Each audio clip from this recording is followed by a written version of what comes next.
I can't recall when I first heard the name Josef Mengele, or how I came to learn of his notoriety. Television programming, films, and the media no doubt played a role, but I have no idea how I learned of the claims that Mengele was a Nazi war criminal, or that he had been a wanted fugitive, or that he performed inhumane experiments on concentration camp prisoners, or that he was known as the Angel of Death. Were it not for my life taking a very unusual twist where I began a serious reevaluation of history, I would likely have accepted all the claims without much question. Were I to have become a historian, I might have supported the notion that Mengele was an evil war criminal. As it stands, I'm far from a historian, and in no way an expert in World War II history, but it's been my great fortune to have seen proof to my satisfaction that history is largely a sham. I now have a concept of how harmful it is when lies and distortions become the truth and the heritage of unknowing people. To question history will often earn you the label of historical revisionist. I find that label partly accurate and partly a deliberate attempt to perpetuate historical lies. My research of Josef Mengele has revealed a man whose character and history of activities have been distorted and invented like no other person I can think of. I haven't determined how it all came to pass or the specific purpose, but I have a few theories. I do, however, conclude that the lies had to originate somewhere, and that they were very likely part of a larger deception. World War II is a story rife with deception, many of which are impacting our lives even today. The Mengele deception is key amongst them. A few years ago, I became what is referred to as a Holocaust denier. Disbelief is probably the more accurate term. Denier implies withholding or otherwise preventing someone from an entitlement of some kind. I prefer to think of myself as anti-Holocaust, in that the entire concept was an invention of the Jewish people during the Second World War, and I know it to be nothing but a ball of lies. I don't take this stance lightly, and I don't present this view with the intent to frustrate anyone in some casual debate. My intent is to both open the door to this truth for anyone willing to find it, and to make absolutely clear to the perpetrators of the deception that I intend to fight them head on. To very briefly clarify my views, I don't deny that Jews were interned at various internment and work camps in Germany and Poland. Neither do I deny the extremely unpleasant and even deadly experience it was for a vast many of them. It may seem to some that I'm not denying much after all. But when I passed from basic awareness of the Holocaust meme into curious interest in the details, nothing added up. Before long, I could see not only blatant lies, but got the sense that I was being scammed. I wouldn't ask anyone to forget what they already know or think they know about the Holocaust. Go ahead and keep all of that ready at hand.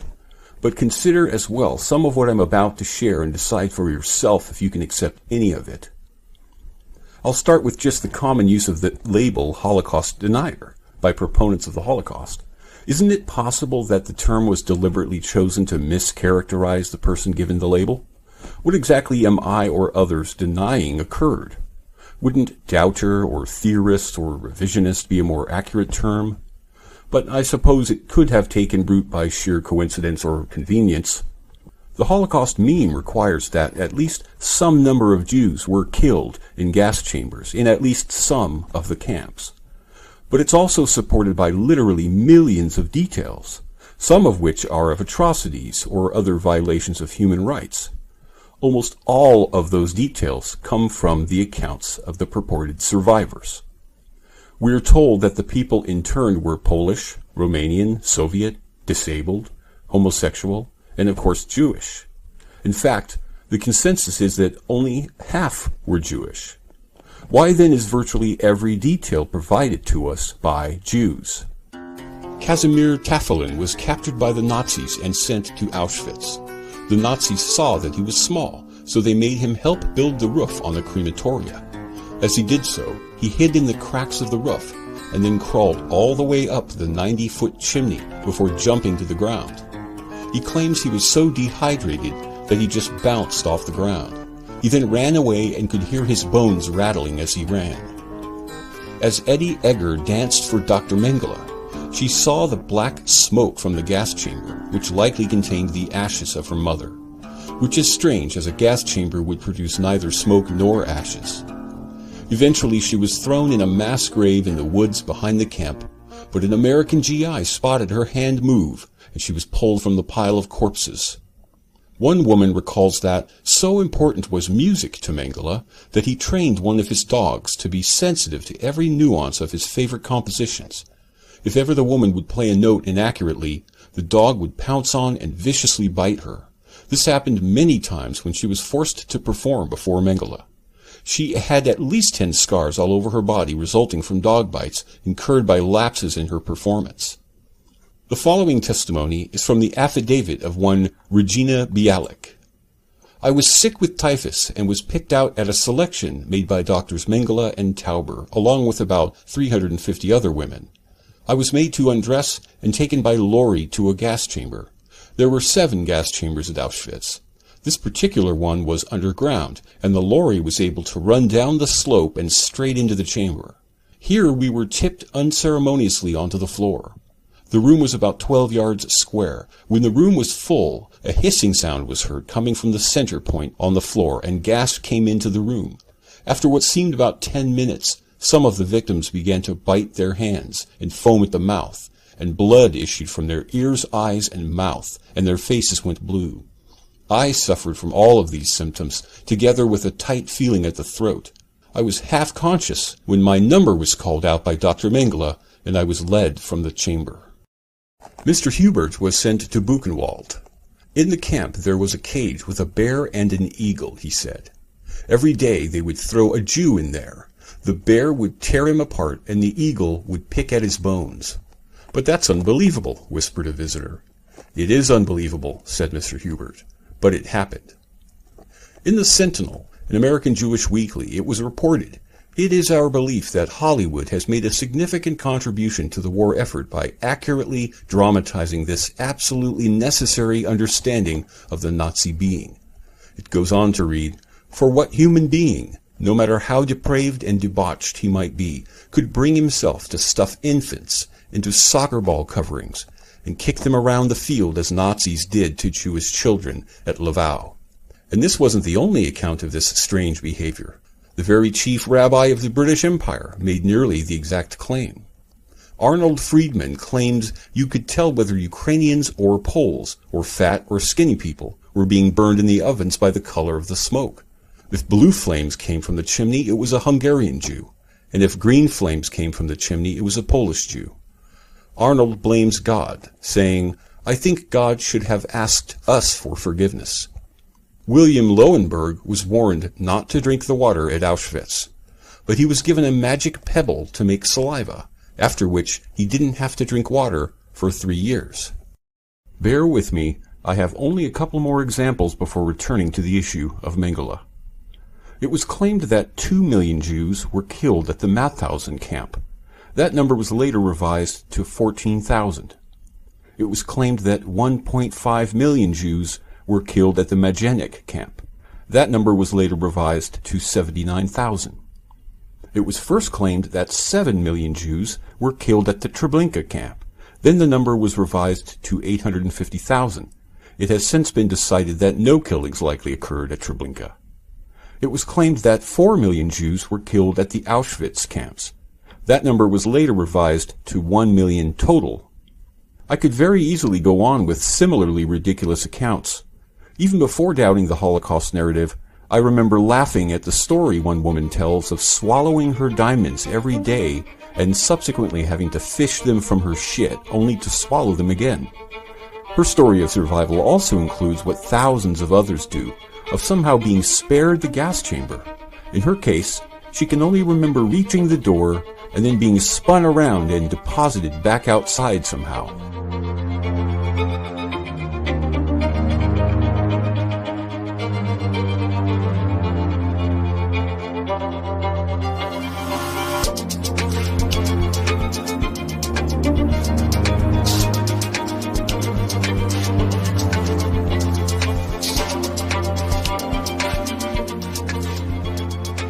I'll spare you the needless assessment of these obvious lies, but I suspect many people make a common mistaken judgment at this point.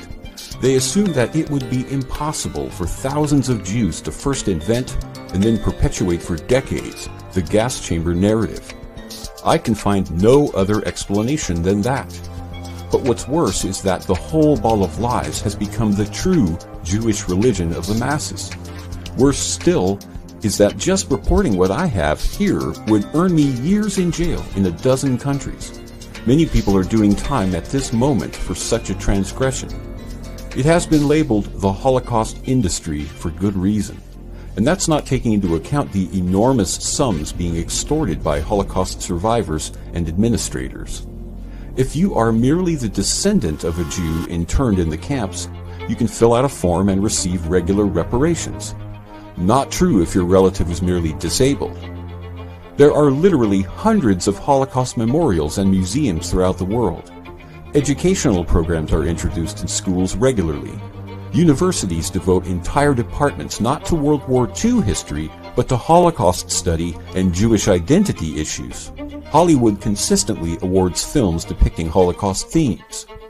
If you're still uncomfortable with your own doubts, maybe it's because you have nowhere left to turn. Nowhere but to the reality that you've been played. Steven Spielberg knows. Woody Allen knows. And therefore, you're being played.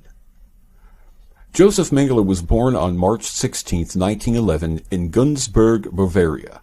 He was the son of Karl Mengele, an agricultural equipment manufacturer. The family was Catholic and middle class. He had a relatively normal childhood. He was an intelligent and creative child who eventually even wrote plays that were staged as part of local charity fund drives. In 1931, Mengele joins the Stahlhelm, a youth military combat league. The Stahlhelm strongly advocated for Jewish veterans of World War I. Comparable groups objected to this, as Jewish subversiveness was becoming a popular issue. In 1933, the League was absorbed into the greater National Socialist state.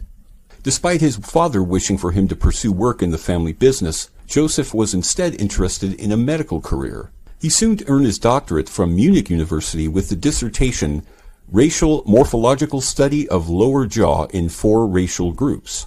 He earned a further doctorate at Frankfurt Main University with the dissertation Genealogical Studies of Cases of Lip-Palate Cleft. In case you're wondering, it's fairly well-established science, and in some cases factually obvious, that there are differences between the races. Some have more or less vertebrae, gestational periods vary, not to mention the more obvious physical differences. Eugenics had long been established as an accepted scientific pursuit by that point, although the theories held varied as widely in Germany as anywhere else. Mengele officially joined the National Socialist Party in 1937 and became an SS officer in 1938. In 1939, he married Irene Schoenbein, and in 1944, Mengele's only son, Rolf, was born. He did see a brief stint of frontline action before being injured and deemed unqualified for continued service on the battlefield.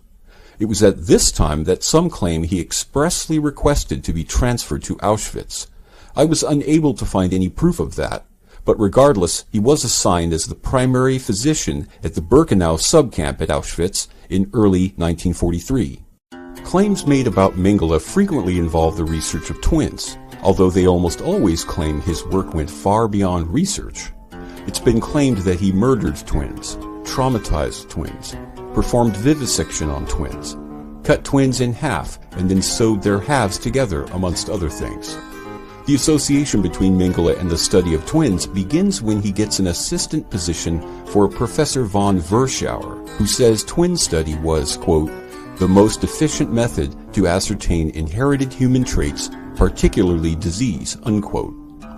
In the book Anatomy of the Auschwitz Death Camp, in the chapter entitled The Crimes of Josef Mengele, it begins a story in which people in the Birkenau camp became afflicted with an unknown disease. It then specifies that, on Mengele's instructions, the afflicted were moved to a separate barrack within the camp hospital. It then claims that, again on Mengele's orders, some children were, quote, put to death, unquote, and their bodies sent off for further study. He then transferred Dr. Bertold Epstein, a Czech Jew, from the Buna satellite camp to oversee Barrack 22 in August of 1943. Another Czech Jew, Dr. Rudolf Witek, was assigned to assist in the diagnosis and treatment being administered. The book specifies also that under Mengele's direct supervision, they studied the course and origins of the disease and worked to develop a treatment. The book admits that Mengele was gentle with the children and came to be called, quote, good uncle, unquote, by them. Mengele oversaw the building of a kindergarten in Barracks 29 and 31 for the children of what the book refers to as, quote, his experiments, unquote, and all the children in the camp under 6. Several hundred children visited the kindergarten between 8 a.m. and 2 p.m. and were well cared for. The facility had walls decorated with colorful paintings of scenes from fairy tales and an outdoor playground complete with a sandbox, merry-go-round, swings, and exercise equipment. One theme common among the accounts of witness claims is personal interactions with Mengele himself. For example, despite the book claiming that all twins at the Auschwitz complex received 4 types of thorough examinations, Mengele performed them all personally with the aid of an assistant. Just the measuring of each patient often lasted hours, it claims. Mengele, the book states, also analyzed body parts during dissection after having killed the patient with an intracardiac phenol injection. Although it admits that initially all dissections were performed by Dr. Janku Wexler, a Jew from France or Belgium. The book then claims that as late as 1944, a special laboratory and dissecting room was built in the compounds of Crematorium II in Birkenau. Anytime the concept of a, quote, crematorium, unquote, is introduced, it increases the likelihood that a fraud is at work, in my opinion. Mengele then assigns another Jew, Hungarian Miklos Nyazli, an anatomist and pathologist, to perform dissection and analysis in the new facility. When the book claims that Mengele had a special interest in differential coloring of the eyes, it presents nothing to support the claim. First, it connects Mengele to research into eye coloration by noting that 2 projects involving similar research were undertaken at the university in which he worked before being assigned to Auschwitz. To connect him specifically to those projects, it states, quote, Mengele joined this research department as collaborator, unquote. Does that sound like confirmation of his participation in any specific projects to you? The book then goes on to state that Mengele instructed his staff to package and send the eyeballs of deceased prisoners to other locations for some purpose. I was not impressed by the concluding statement, quote, it appears that these experiments were related to attempts to change eye color by injecting unknown chemical substances into children's eyes, unquote. The book makes no attempt to explain how it arrives at this conclusion or why the claim is made only about children. One of the most widely published claims made about Mengele is his involvement in something often referred to as, quote, making selections, unquote. According to many accounts, Mengele was one of few doctors with the task of deciding who would live and who would immediately face the gas chamber upon arrival at the camp. In an interesting contrast, other SS doctors were said to hate or find the process disgusting, even to the point of having to get drunk beforehand. Only a Dr. Fritz Klein and Mengele were said to perform the task without stimulants of any kind. Attached to this storyline is the claim that Mengele never examined or even touched sick prisoners. Selection of who would live or die was made with a mere wave of his hand. Another Mengele biography of note is The Last Nazi, The Life and Times of Josef Mengele. It was first published in 1985 after it was confirmed by all parties concerned that the remains of Mengele had been found. A Chicago Tribune review of the book states, he often distributed candies to young children and hugged them before he sent them to the gas chambers. Again, we see the bizarre juxtaposition of wildly different personality traits that I found numerous times in my research. It appeared to me that these were merely invented contradictions intended to temper the largely defamatory claims being made. I think it's akin to how someone who's lying will often provide far more details than necessary, presumably to make their lies seem more believable. One summary of the book claims Mengele earned the nickname Angel of Death because of his innocent, handsome looks and kindness toward people. The book's author says many inmates called him a beautiful person and referred to him as kindly. In an article entitled, What Made This Man, Mengele, Robert J. Lifton states, I have preserved the anonymity of the people I interviewed. Those who are identified had previously made themselves known in books or other public documents. So it's not a source of facts so much as it is another example of how Mengele has been portrayed. The article is full of claims made by various persons that seem to be constructed as supporting evidence of an effort to exterminate the Jews, especially by means of gas chambers. For instance, it includes this passage, quote, "At a trial of former Auschwitz personnel in Frankfurt in 1964, an inmate who had been assigned to unload the transports recalled only the name of Mengele. When the judge commented, 'Mengele cannot have been there all the time,' the witness answered, 'In my opinion, always, night and day,' unquote." A more telling passage reads, quote, "Prisoners sometimes described him as very Aryan-looking or tall and blond, when he was actually of medium height, with dark hair and dark complexion." Other unsourced claims are blatant stories of Mengele's ruthlessness that contrast his otherwise portrayal as pleasant-natured. For example, quote, "A mother refused to be separated from her teenage daughter and scratched the face of the SS trooper who tried to enforce Mengele's decision. Mengele drew his gun and shot both the woman and her child. Still raging, he ordered that all the people from that transport whom he had previously selected as workers be sent to the gas chamber." Again here, the emphasis is also on Mengele's role in murdering thousands in gas chambers. Another trend among the portrayals of Mengele is not entirely uncommon of many writers or reporters in their attempt to portray people or events. They will often state as fact what is impossible to know. For instance, what a person is thinking or feeling. Take, for example, this passage. Mengele recognized that Auschwitz would permit him to pursue his mentor's dream. From the hundreds of thousands of prisoners, he could collect twins in quantities never before available to a scientist. What is more, he could exercise total control over them. The author doesn't present this as presumption, and could otherwise only know what he claims if Mengele had told him himself. The article might be viewed by some to point to a political or wider problem with this statement, quote, "Mengele was a man, not a demon, and that is our problem," unquote. By our problem, we can assume the author is referring to the difficulty in understanding Mengele, but it could also be seen as a reference to the potential problem of demonizing an otherwise ordinary man for some purpose. That task would certainly be easier with some people than others. An article that appeared on the Henry Makow website lists a few stories by anonymous authors that go into fair detail, claiming to have been an MKUltra or artichoke subject. What many share is accounts of personal interactions with Mengele. In the first, a woman claiming to still be the victim of abuse states that she, quote, "spent the better part of my first 3 or 4 years globe-hopping with Mengele," unquote.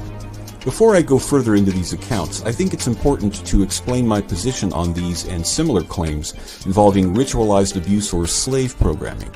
I have not read the book Transformation of America by Kathy O'Brien and Mark Phillips. I have, however, read many of her accounts and articles about her and have listened to a few interviews of both Kathy and Mark. While I do suspect many aspects of the tortuous, mind-controlled programming claimed by Kathy and many others did take place, I find Kathy's story particularly suspicious. There are far more compelling accounts by others that I suspect are truthful and worthy of consideration. Kathy's account comes off as being made up of predetermined sound bites after listening for a few hours. When the interviewer asks a question, there's often either a longer delay than average before responding, or a request to repeat the question. Worse still, Kathy will often begin to answer only to veer off into topics and avoid answering the question. Although Kathy's account doesn't include Mengele, she too includes mostly well-known figures and scenarios that seem fantastical. Involvement by lesser-known figures is rarely discussed and less detailed. I still think it's possible she was involved in some of the horrible acts committed under programs like MKUltra, but I have reason to doubt many of her claims. Ultimately, anyone who knows me or has read anything I've written is likely to understand my views are extremely anti-establishment, and that I view the U.S. and other governments as being irreparably corrupt.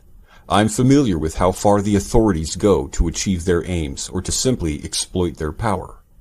Returning to the first person's account, she claims that, quote, "Mengele taught my dad to use hypnosis on me," unquote. She goes on to write that, quote, "I was a presidential model and still am a $1 million baby," unquote.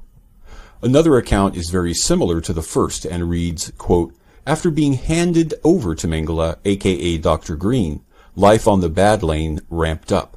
I was handed over, but still under the watchful eye of Mengele, to another handler," unquote. So you can see in both accounts elements of uniqueness, importance, or significance through exaggerated claims or what might even be persecutory delusion. In my opinion, it's much more likely that these are just invented elements or the stories are completely false. A search result led me to my first visit to RogerEbert.com. It reviewed a few documentaries showing at the 2016 Tribeca Film Festival.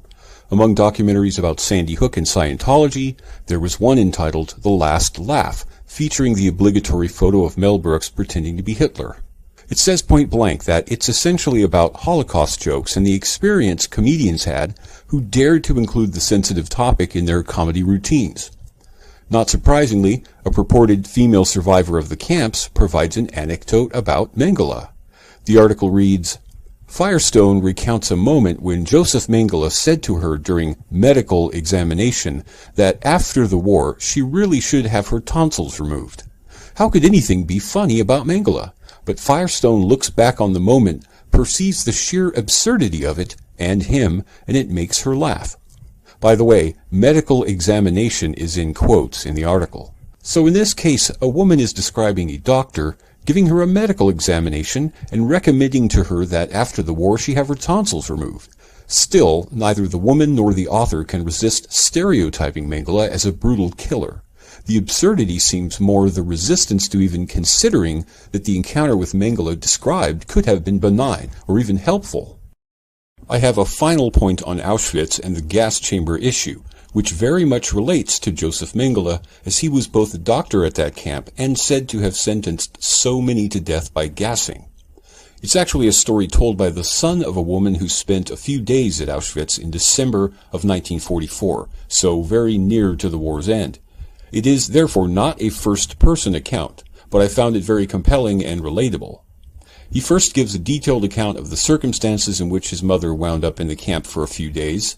She is, by the way, 6 months pregnant at the time. It goes on to read, "She joined a group of about 25 women all fleeing west. In that group were about 6 or 7 nuns.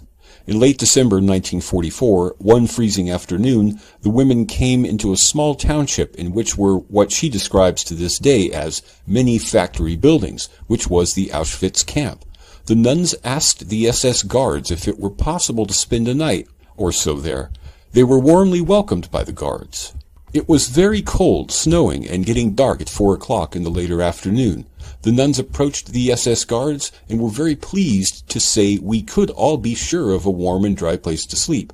But we were told we could not stay long. We had to move on after a short time, 2 or 3 days, I suspect. I remember it was close to Christmas and there were some decorations.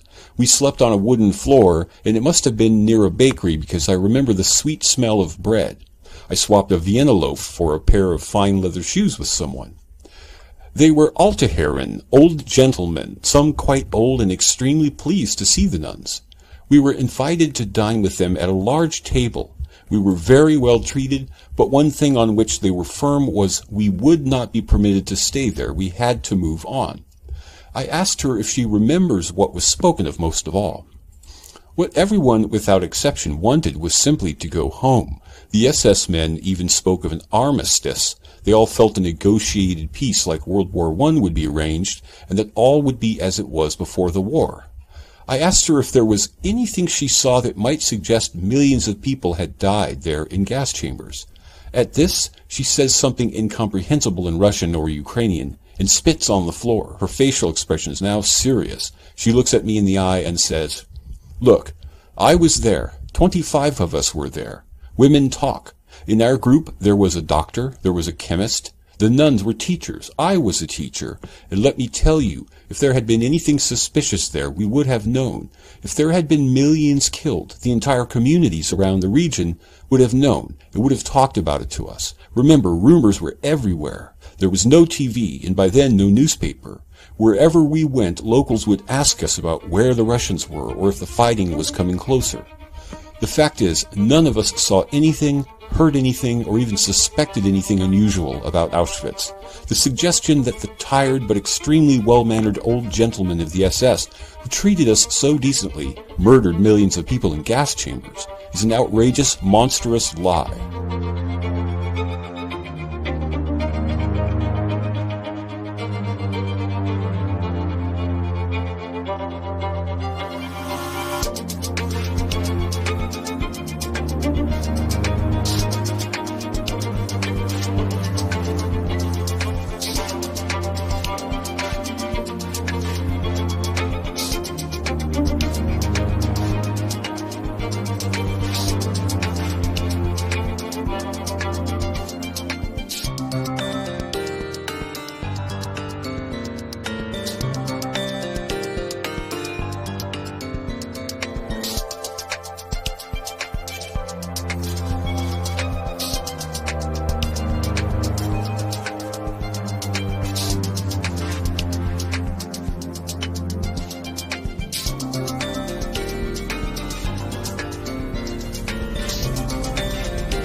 On January 18, 1945, Mengele left Auschwitz with his research documents. He then traveled from Czechoslovakia into Saxony and remained in the area until being apprehended and taken to a prison camp in Weiden. In July, he was transferred to a prison camp in Ingolstadt, Bavaria, where he is said to have escaped. Spiegel International Online doesn't end the trend of defaming Mengele's character with unsubstantiated claims and dirty tricks. The proverbial salt in the wound, if you will. In an article about his diaries showing no regrets, we find this passage. The medical history of the notorious Nazi doctor is so bizarre that it really doesn't fit the image of the cold and calculating monster of the concentration camps. At some point during the years after he fled prosecution in Germany, Mengele, terrified of being discovered, began chewing off the tips of his mustache hairs and swallowing them. After a few months, the hairs collected in his intestines into balls, blocking his digestive tract. It was a life-threatening condition. What few, if any, of these types of articles bother to mention is that, after escaping his internment in the Allied forces camps, Mengele remained in Bavaria for nearly 5 more years before moving abroad. What's more, he lived under his own name and was not a concern to anyone, neither was he concerned about what was to come. In 1949, after having worked for a few years as a common stableman, he left Bavaria for Argentina, where he lived again for a time under his own name. He even went into business selling his family's line of agricultural machinery. He did this for a number of years before moving to Paraguay. Interestingly, he obtained citizenship there under his own name again. It wasn't until the early to mid-60s that Mengele was alerted that Israeli agents were looking for him. Beginning then, and culminating in 1985, Mengele began to rapidly rise in the ranks of wanted fugitives.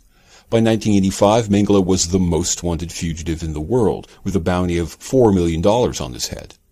The greatest difficulty for his hunters in 1985 was that he had died in 1979. But it was earlier, in 1960, when the capture and trial of Adolf Eichmann became headline news, that Mengele is suddenly a prize to be sought. So began the lauded history of the Nazi hunters. Mengele's death is significant relative to the hunt for Nazis. In the late 70s, a friend who later died gifted his identity to Mengele, and so he died with the name Wolfgang Gerhard. On the afternoon of February 7, 1979, Josef Mengele drowned after suffering a stroke while swimming in the Atlantic Ocean off the coast of Brazil. He was buried in the hills above the beach. There's strong evidence and even some admissions that in the late 70s, a number of Jewish groups and a few nations' law enforcers were on the trail of Mengele. In my opinion, it seems absurd to accept the claims that Mengele was not on their radar and had eluded them throughout the period. Theoretically, the value of capturing a dead man wasn't exactly the hunter's first choice. It's possible that they were well aware of Mengele's death and simply continued the hunt for other purposes. Maybe it was feared that evidence of his presence in the area or living situation would have blown apart other claims made about the man. Eventually, word got around about the possible death of Mengele, his assumed name, and burial location.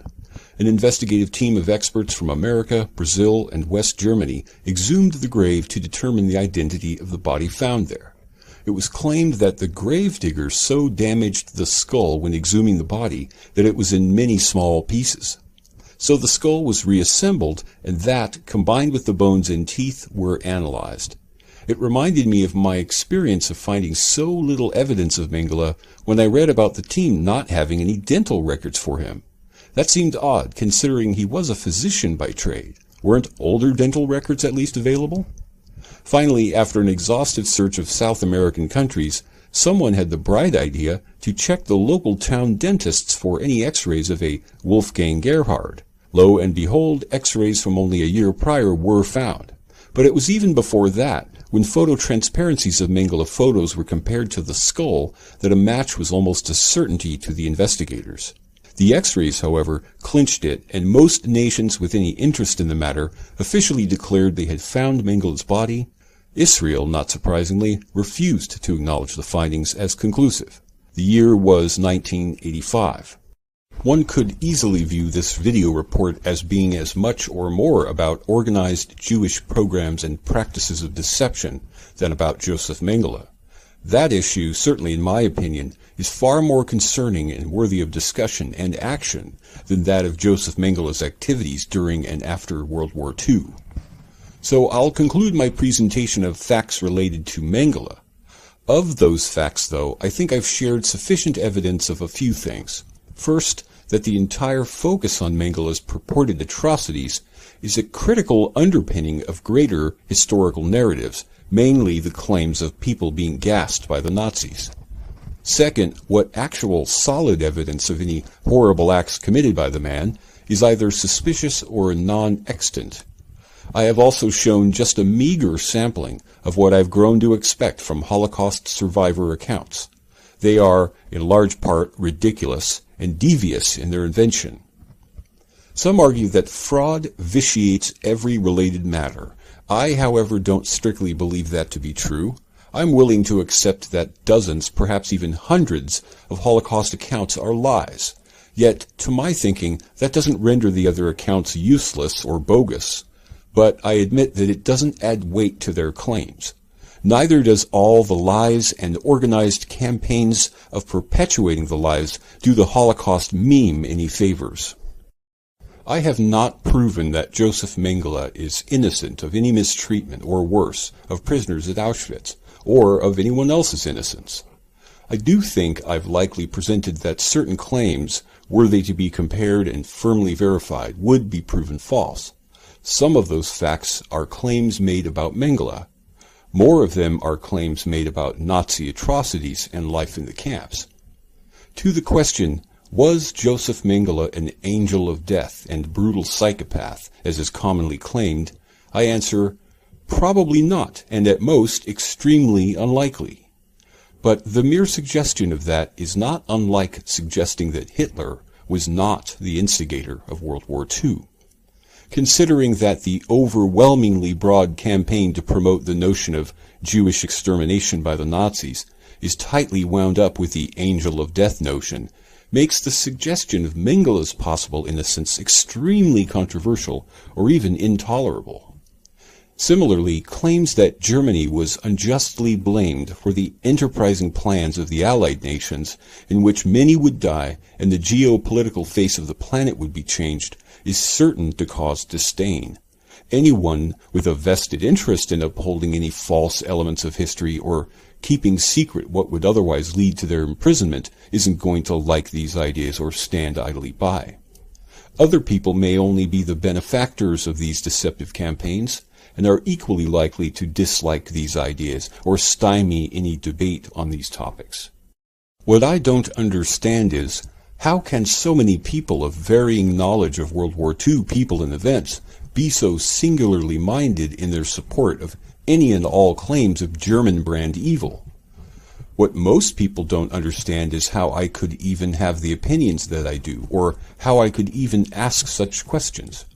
I suppose to them it is either a respect for others, or an undeserving respect for authority that steers them away from these ideas, be they the truth or not. You're probably familiar with projecting, or psychological projection. It's the theory that some people react in defense of their own actions or qualities, be they good or bad, by assigning them to someone else. For example, a closeted homosexual person who loudly protests against other homosexuals. Or in the case of an ugly political race, both candidates will often make nearly identical claims against each other. It seems that this may be a partly effective way to misdirect attention from oneself. But, as I think may be the case with many Holocaust memes, it can also attract attention to oneself and one's criminal behavior. Methinks thou doth protest too much. Even now, I'm unable to firmly state that some groups, be they political in nature, cultural, or even whole races, could be inclined to horrible deceptions. Yet, I'm constantly disappointed to learn more facts, more details, more dots to connect that point to the Jewish identity and some of their religious groups being involved in numerous and complicated criminal conspiracies. The time didn't afford the chance for me to present further evidence of this within issues outside of World War II, but there's plenty of evidence pointing to this, from the Bolsheviks leading up to World War II, to the financing of all things destructive, to the ongoing takeover of many Western governments and institutions. Once someone acquires only a minimal knowledge of just some aspects of the world's affairs and recent history, it becomes very easy to see how they connect in ways that some simply don't or wouldn't expect. How could Mel Brooks be in any way connected to a conspiracy to claim a plot existed to exterminate the Jews? Well, for one, he's a respected member of Hollywood's ruling echelon. That group is involved in ongoing Holocaust promotion. Jewish people involved in the media at large are acutely insistent on support for the notion of Jewish discrimination, defamation, and even their supremacy.